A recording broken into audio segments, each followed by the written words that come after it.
Hey guys, what's up? It's Rygar the Destroyer, and today we're going to be taking a look at Ron from the Harry Potter line of McFarlane action figures. Now this guy is really cool, but before we take a closer look at him, let's go ahead and take a look at his packaging.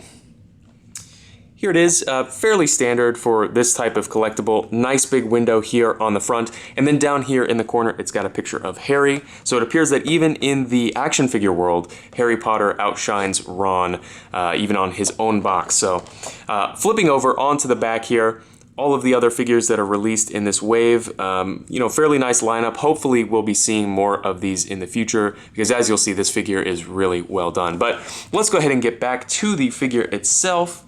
Ron stands at, let's see, about 7 3/4 inches tall. So he's right in scale with all of your other, 7-inch scale figures. And he does come with a ton of accessories. Let's go ahead and run through those real quick.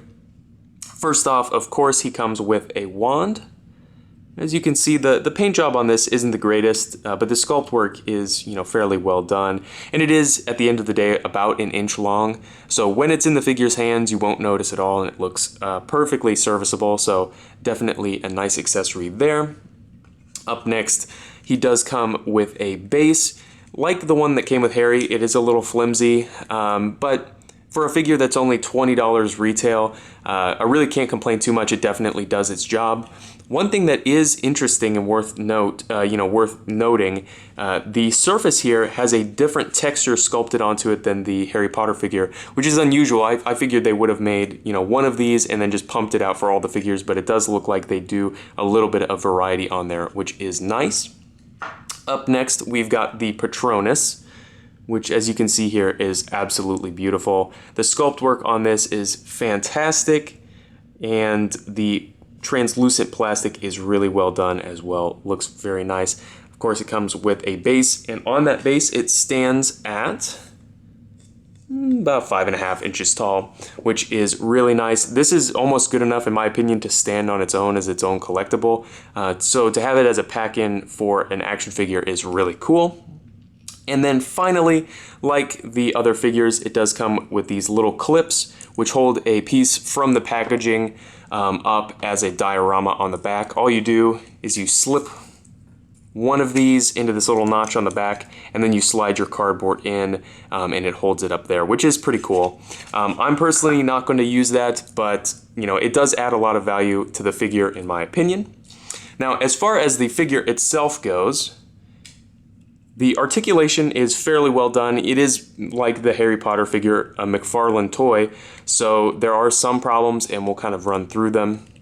The first kind of problem, this isn't one with articulation, but is one with his face. In my opinion, the sculpt work is fine, but the paint applied to it falls a little flat, in my opinion, especially compared to something like the Black Series with their face printing tech. So hopefully that'll be something that's resolved in the future. It doesn't look terrible, especially, on the shelf. It looks fine, but definitely something I would like to see improved in the future. Now, as far as articulation, he's got a double ball peg here in the head, excellent range of motion. Mine does have a single ball peg down here at the base of the neck. However, I cannot get mine to move, so I can't show you that. In the shoulder, he has a butterfly joint. You see if I can actually get it to move. This figure is very stiff. There is a butterfly joint in there. I'm not sure if I'm going to be able to get mine to move on camera. He does have ball hinge shoulders with a nice range of motion. Again, very stiff. Then he's got a swivel here at the bicep, double jointed elbows, and then he's got a ball hinge at the wrist with a swivel in the forearm and in the hand, which is really nice. You get an excellent range of motion there.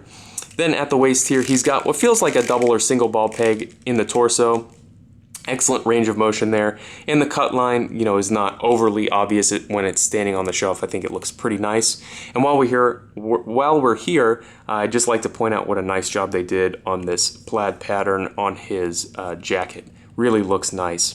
Now at the waist, or at the hips rather, he's got a hinge in the leg and then a swivel in the body, which lets it come forward and out to the side very nicely. And then down inside the hip, hidden away, there is another swivel, which allows a little bit of movement.